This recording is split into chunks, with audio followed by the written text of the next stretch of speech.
Hallelujah. Sa mapagpalang umaga po sa atin lahat, sa ating dakilang Panginoon. At ngayong umaga po ay isa man na naman pong malaking pribileyo na tayo po ay makapag-aral ng kanyang mga salita sa pamamagitan po ng ating FB Live sa ating pong Facebook page na pag-aaral ng salita ng Diyos tuwing umaga. Salamat po sa Panginoon. Ako nga po pala si Sister Mabel, nagmula po sa distrito Marinduque sa pangunguna po ng Pastora Baby Masaredo, Quijada. At sa ilalim din po ng Door of Faith Church Maranlig sa pangunguna po ng Pastor Alex Riquintel. At ngayong umaga ay bago po tayo magpasimula sa pag-aaral ng kanyang mga salita ay tayo po yung manalangin muna sa ating Panginoon. Hallelujah, o dakilang Diyos na makapangyarihan sa lahat, pinupuri po namin kayo at pinasasalamatan sa umagang ito. Kayo ay tapat, dakilang Diyos at makapangyarihan. At alam po namin, O Diyos, sa mga gawain katulad nito ay kayo ang patuloy na itataas at patuloy na maitaas, Panginoon. Ang dalangin po namin sa umagang ito, patuloy na ang inyong kapangyarihan ay aming maranasan. Patuloy na ang inyong mga salita ay magrema, Panginoon, sa aming mga puso at isipan, O Panginoon. At maging sanggalang namin, Panginoon, ang inyong mga salita sa pakikisalamuha sa mundong ito. Maging reminders, Panginoon, ang inyong mga salita sa bawat isa sa amin na naglilingkod at patuloy na lumalakad at nagnanasa na kayo, O Diyos, ang aming mapaglingkuran at masunod sa buhay na ito. Mangyari nawa ang inyong kalooban, mangyari nawa ang nais ninyo sa buhay ng bawat isa.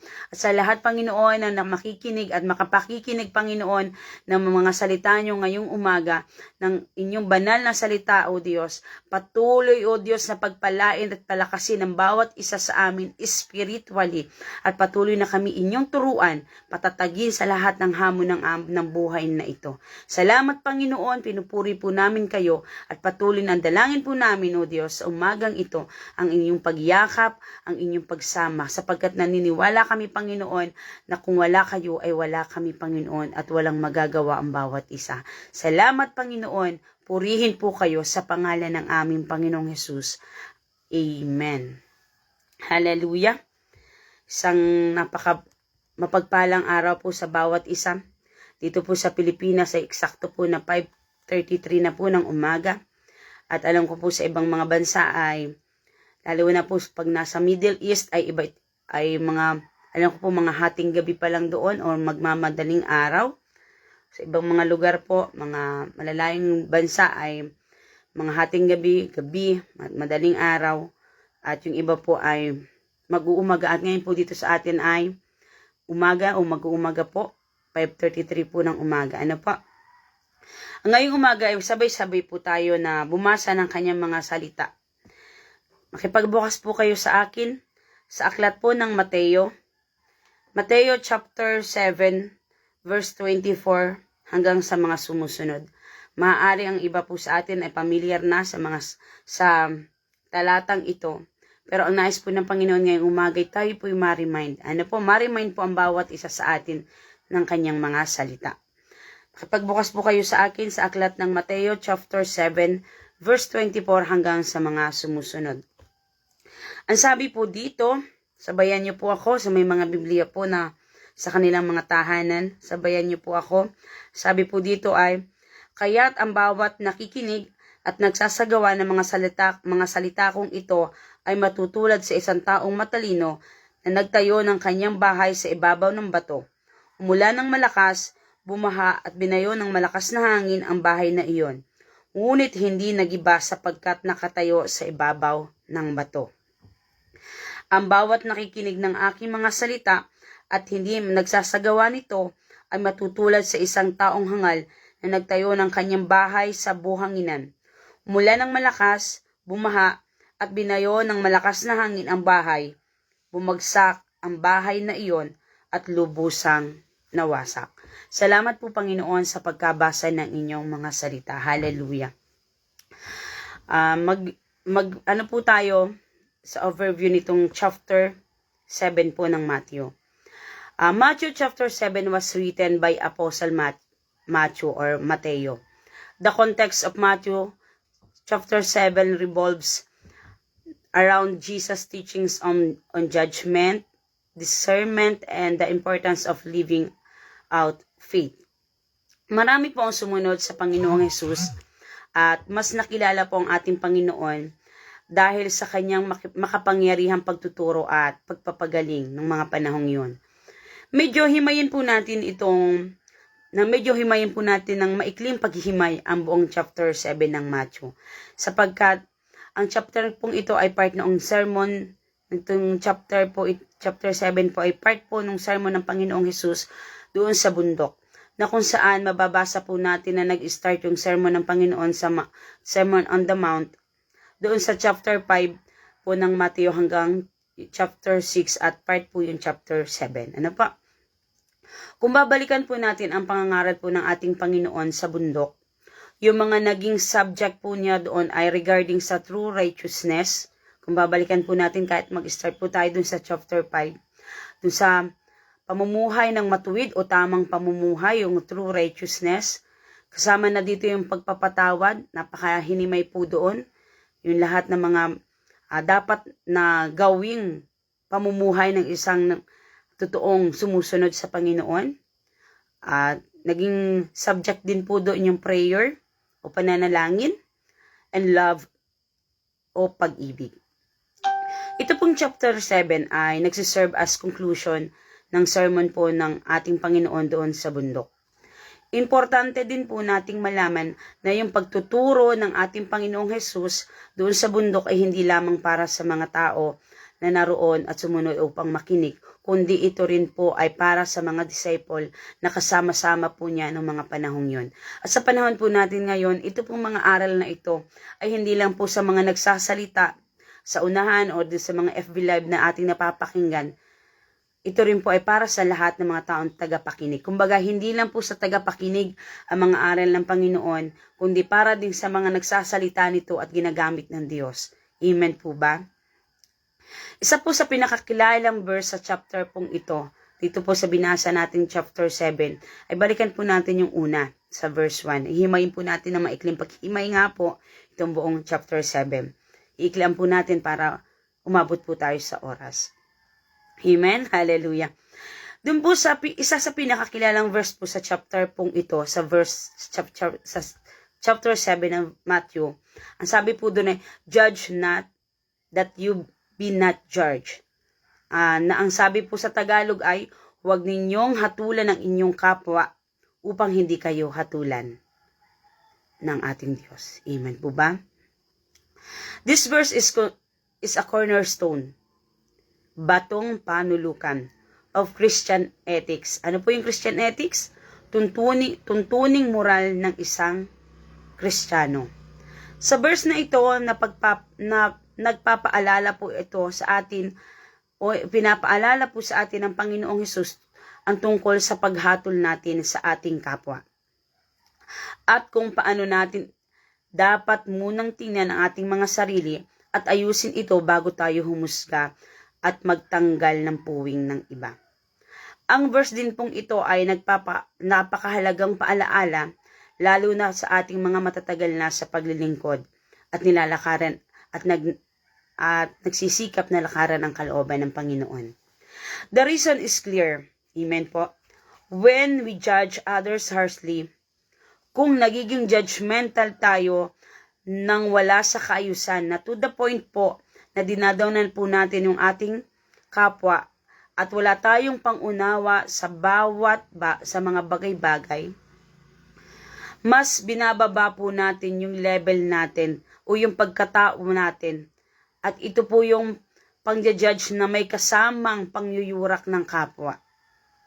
At kadalasan po na ang gumagawa ng mga ganitong bagay ay yung mga taong hindi kailanman naging masaya sa tagumpay ng iba.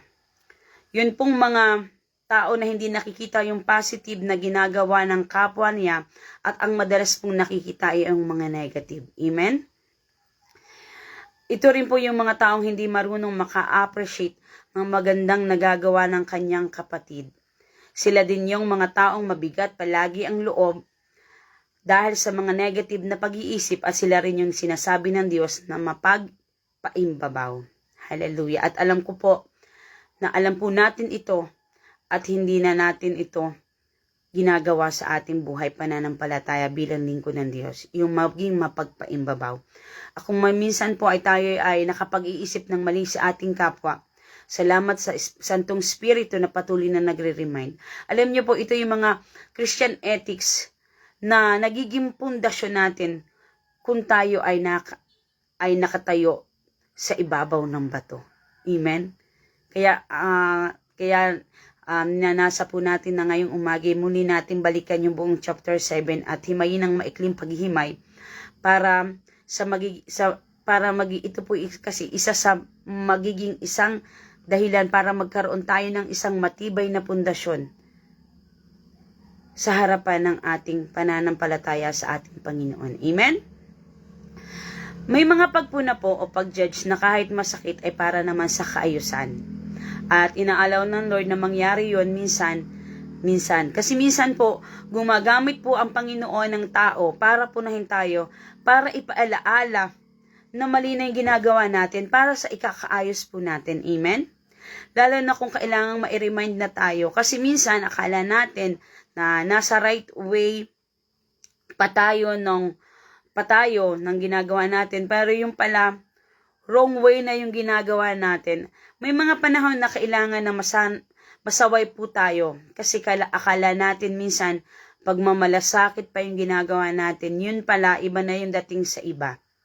May mga bagay na minsan, akala natin okay pa yung sinasabi mo para sa iyo kasi akala mo wala kang naapakang ibang tao. Yung pala parang bida-bida ka na. Bida-bida din tingin ng iba sa atin. Amen? So, be sensitive pala tayo dapat. Ang dila talaga ay makamandag. Ginagamit natin ito sa pagpupuri at nagagamit din natin sa panlalait sa ating kapwa o pagsasabi ng masasakit na salita sa ating kapwa. Kaya mas mainam na bago po tayo magsalita, bago tayo bumitaw ng isang mga salita sa ating kapwa, ay pakaisipin natin, ito ba'y makakaapekto sa kanya ng sobra? Ito ba is ikabubuti niya? Ito ba ay para sa ikadadaw ng kanyang sarili, ng kanyang buhay? Makakatulong ba ito para makaangat ng kanyang spiritual na pananampalataya? O makakatulong ba yung sasabihin ko? O di kaya ay ito ba ay yung sasabihin ko ay mas makakasama pa sa kanyang pakiramdam? Ano po? Pero minsan may mga, sabi nga po, ay may mga sakit na pagsasaway na ginagawa at inaalaw ang Lord. At gumagamit siya ng mga tao o mga bagay o sitwasyon para tayo masaway. Pero ang mahalaga po doon, may magandang resulta. Ano po?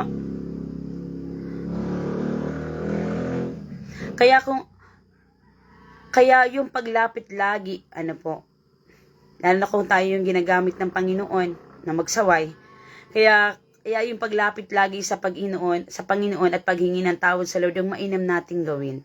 Hindi natin kayang umayos ng ating mga buhay, kahit ang buhay ng ating kapwa, hindi po natin kayang ayusin.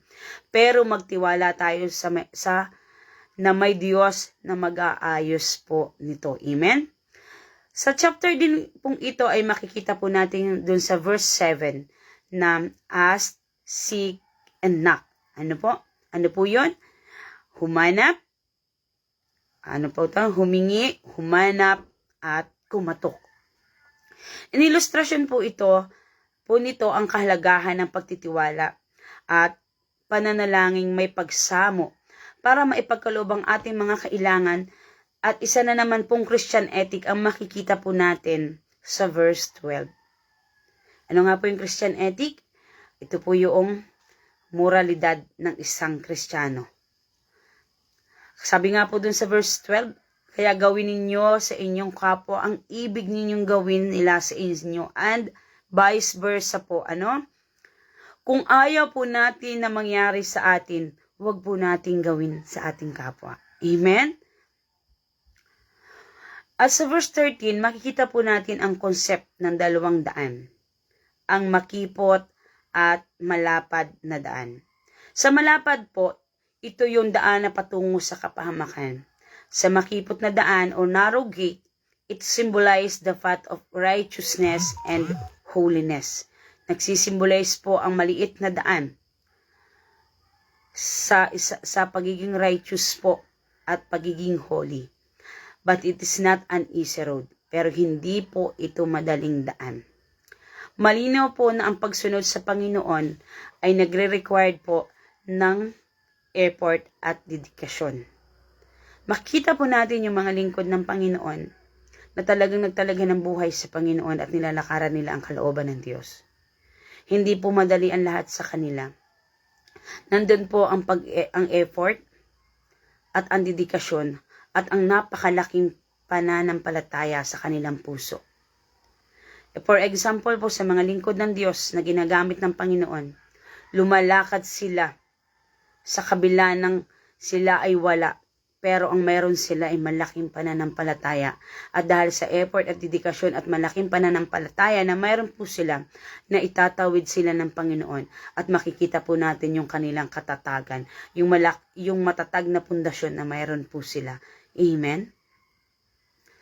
Ang pagpili po ng makipot na daan ay pagpili din ng mga bagay na panglangit at pag-iwas sa mga bagay na pinapahalagahan ng mundong ito. Amen? At hindi po madali ang pagpasok sa makipot na daan. Pero dahil sa biyaya po ng Diyos, nakalalakad tayo doon sa daan na yon.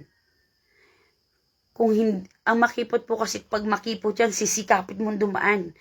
Kung nagnanasa ka na at sumunod talaga sa Panginoon, hindi ka, kasi po pag sa makipot na daan, hindi ikaw yung dadaan ng parang pasiga-siga, marami kang kilik, talagang, kasi pag naman sa malawak na daan, di ba po?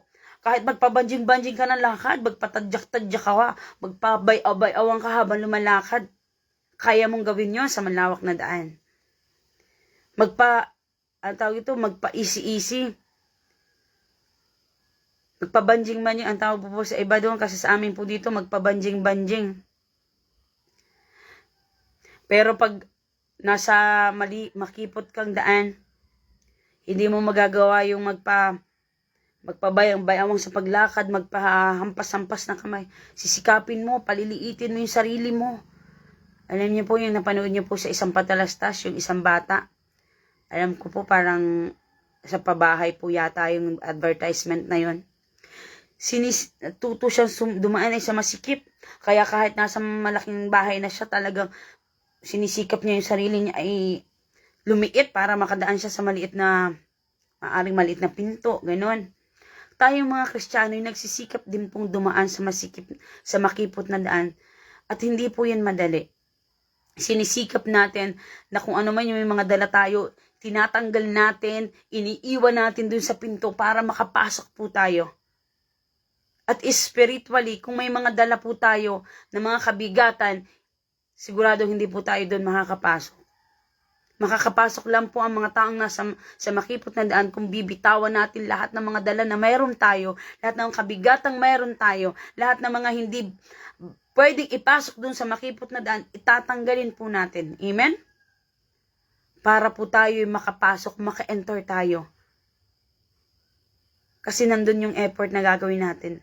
Kasi kung totoong may nakatayo ka sa matibay na pundasyon at ang pundasyon pong yun ay ang Panginoong Hesukristo, magkakaroon ka ng dedikasyon, magkakaroon tayo ng dedikasyon sa ating mga puso ng totoong pagsunod at magkakaroon tayo ng malaking pananampalataya na ang Diyos ang gagawa at tutulungan tayo upang tayo ang maging karapat-dapat na pumasok sa makipot na daan. Amen? At sa verse 15 po to 20, pinapabilis na po natin ang ating paghihimay ng buong chapter 7.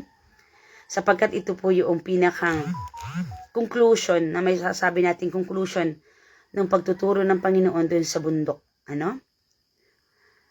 At sabi po doon sa verse 15 to 20, na-emphasize po dito na sa gawa makikilala kung ang isang tao ay gumagawa ng mabuti. Ito ay magbubunga ng mabuti at kung masama naman ang ginagawa nito, ito ay magbubuga ng masama. Amen? Sa bubuhay din po natin bilang isang Kristiyano, kung ikaw ay totoong Kristiyano, makikilala po tayo sa panahon na tayo ay nasa mga pagsubok. Sabi nga po, nag-share po kami minsan ng asawa ko.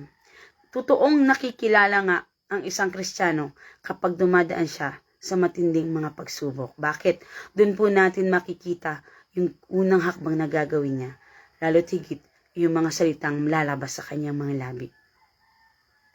Ano po bang ginagawa at ang ng isa makikilala? Makikilala sa gawa Paano ba natin makikilala ang isang Kristiyano?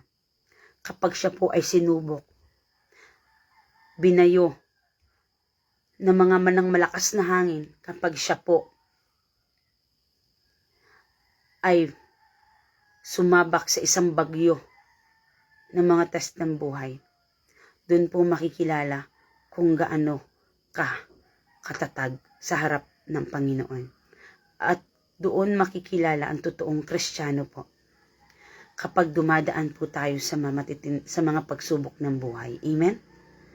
Kaya nga, sabi ko, oo nga kaya inaalaw ng Lord na maranasan natin yung mga test ng buhay dito sa mundo, yung mga pagsubok, kasi doon tayo makikilala kung kaano tayo katatag, at doon makikilala yung gawa natin bilang mga Kristiyano, at doon din maksusukat at makikita ng Panginoon kung gaano tayo katibay at nananampalataya sa kaya po niyang gawin. Amen? Kaya, makikilala sa gawa kung tayo man ay totoong tagasunod ni Kristo. Amen po? And in verse 21 to 23, he emphasized that those who enter the kingdom of heaven are those who do the will of his Father. Malinaw po na kung sino po yung papasok doon sa kaharian ng langit ay kung sino lang po yung sumusunod at tumatalima sa utos po ng ating Panginoon, ng ating Ama sa langit. Amen? Amen po ba? Kung sino lang po yung tumatalima at sumusunod sa kanyang mga utos. Amen? At sa pinaka-conclusion po ng chapter na ito, na kung saan po ay yun po yung ating binasa kanina, at yung doon po tayo kumuha ng title na Unshakable Foundation, ang ibig sabihin po, hindi nayayanig na pundasyon.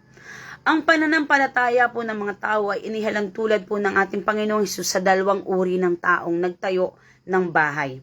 Ang isa ay sa ibabaw ng bato at ang isa ay sa buhanginan.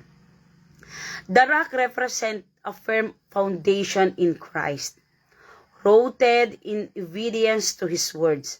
Ang matibay pong bato o ang bato po ay nagre-representa ng matibay na pananampalataya natin sa Panginoong Hesus at ang ugat po nito ay ang totoong pagsunod sa kanyang mga salita. Amen?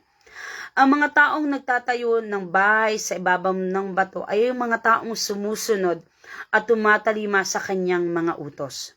Dumaan man ang matinding bagyo ng buhay, hindi siya magigiba sapagkat batid niya na hindi siya pababayaan ng Diyos. Amen po ba? Alam niya na kapag humanap at kumatok siya sa Panginoon, hindi siya pahihindian ng Diyos sapagkat naroon yung pananampalataya niya, naroon yung malaking pagtitiwala niya sa Panginoon sapagkat naging pundasyon po niya ay ang Diyos.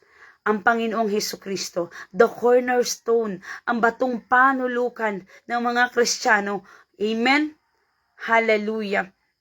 Bumahan man ng pag-uusig, nananatili siyang kalmado kasi alam niya na hindi niya kailangang hatulan yung mga nanghuhusga sa kanya, yung mga nang-uusig sa kanya, at alam niya ang Diyos na ang bahala sa ganong sitwasyon. At alam niyang ang Diyos ang magtatanggol sa kanya. Hindi niya kailangang ibaba yung level niya dun sa level ng mga taong umuusig o nanghuhusga sa kanya. Amen? At alam niya na ang Panginoong Hesus ang bahala sa mga taong yon. At batid din niya sa kanyang puso. Dahil mahal din siya ng Diyos, alam din niya na yung mga taong umuusig o nanghuhusga sa kanya ay mahal din ng Panginoon. Amen? Dapat ganun po tayo. Hindi natin sila kasasamaan ng loob. Ipapanalangin pa natin silang kahabagan sila ng Diyos. Ganun ang may totoong matibay na pundasyon. Umiibig sa kabila ng sila'y nasasaktan. Amen po ba? At may pagpapakumbaba sa kaniyang puso. Sa ating mga puso. Amen? Bayuhin man siya ng mga test ng buhay, mananatili siyang nakatayo kasi alam niya na may matibay siyang pundasyon.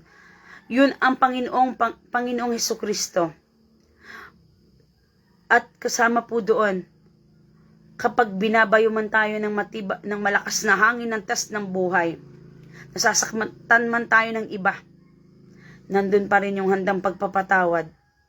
Nakalaan pa rin sa ating mga puso yung pagpapatawad sapagkat alam mo na hindi ka makapapasok doon sa makipot na daan kung dala-dala mo yung bigat, kung hindi mo bibitawan yung pagpapatawad at pagpapalaya sa ating mga sarili. Amen? Hallelujah. At alam ng matalinong tao na makapangyarihan ang Diyos na kanyang sinusunod at pinaglilingkuran. At alam ng Panginoon ang lahat ng kanyang gagawin. Alam po yun ng matalinong tao. Amen? Matalino po tayo at naniniwala tayo na tayo matalino sapagkat anak po tayo ng Panginoon. Amen po ba? Matalino tayo sa pagsunod sa Diyos, hindi sa pagsunod sa mundong ito. Amen?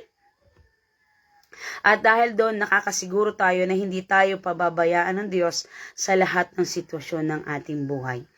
Kung ang pundasyon natin ay si Jesus Christ, for sure po, walang makagigiba sa atin, walang makapagwawasak sa atin, at wala po makapagpapatumba sa kanyang mga anak. Amen?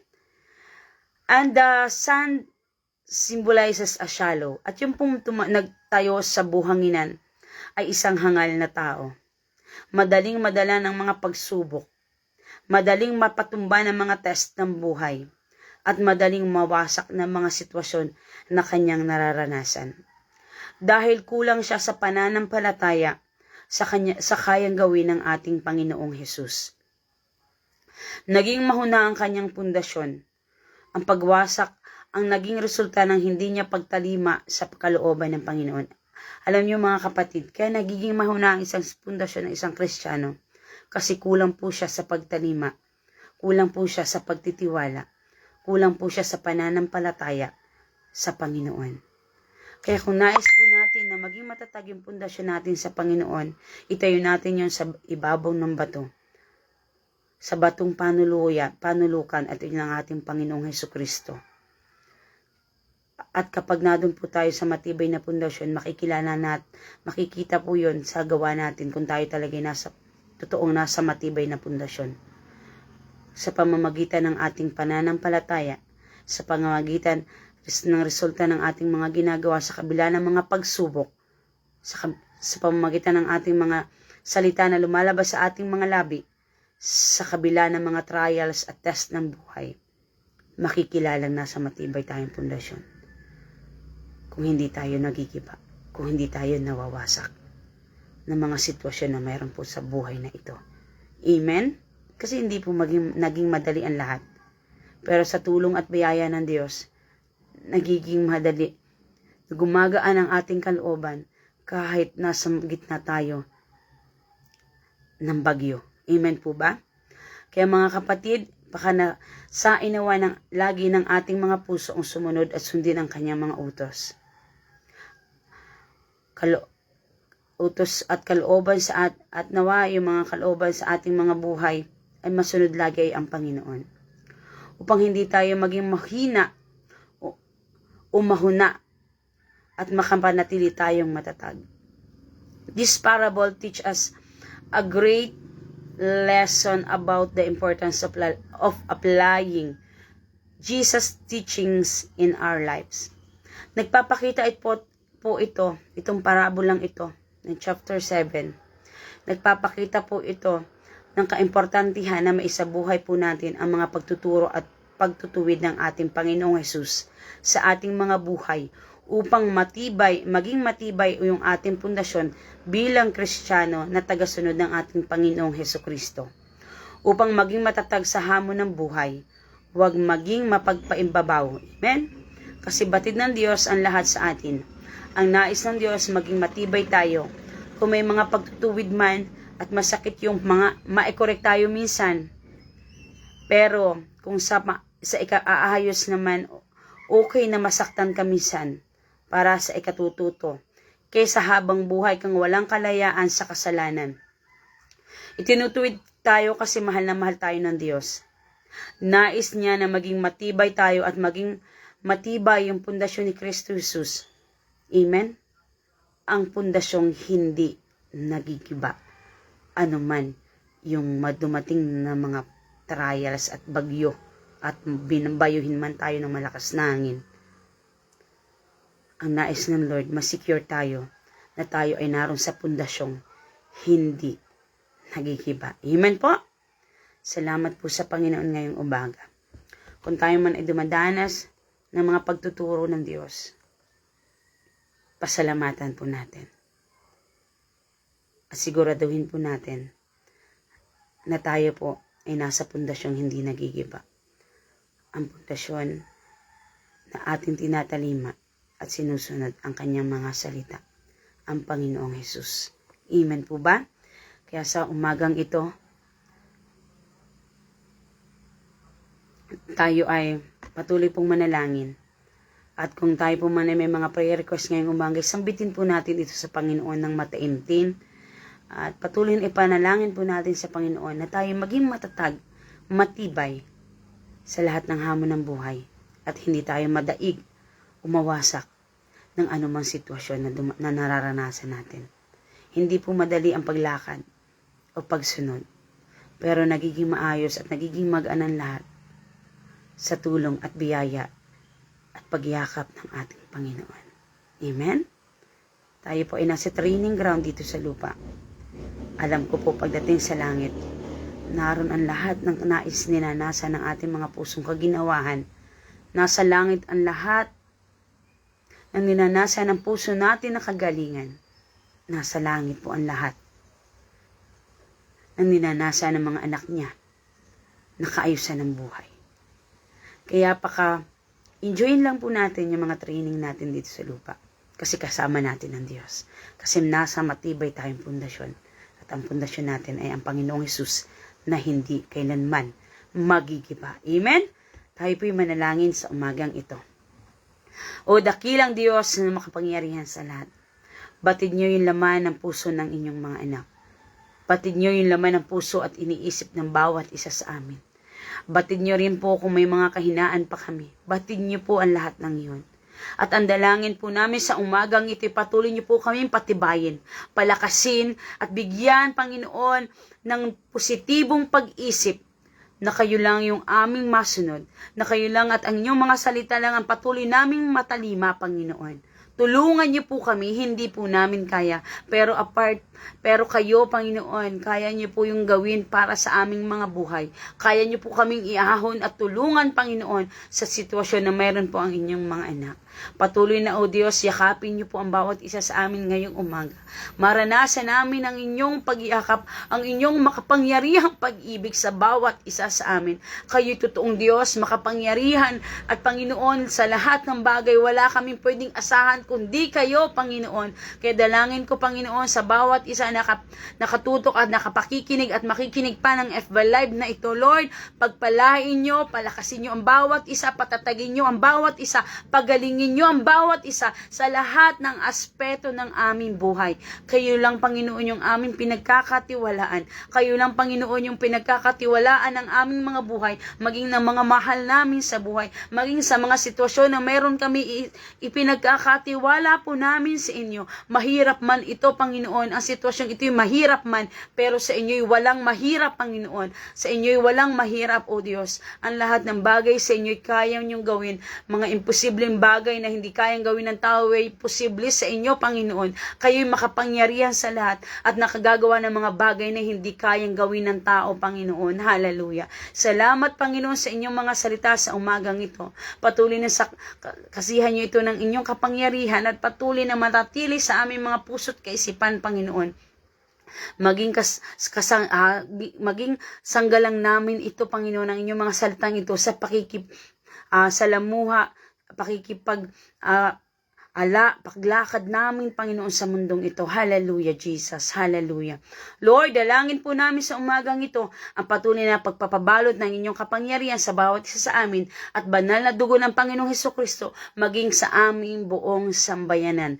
Maraming salamat po, Panginoon. Purihin po kayo sa inyong pinakamataas na papuri, pasasalamat sa tanging pangalan ng aming Panginoong Hesus. Ang lahat po ay magsabi ng Amen. Muli po ay magandang umaga sa ating lahat. tayo po ay pinagpala ng kanyang mga salita. Sa Diyos po ang lahat ng papuri at pasasalamat.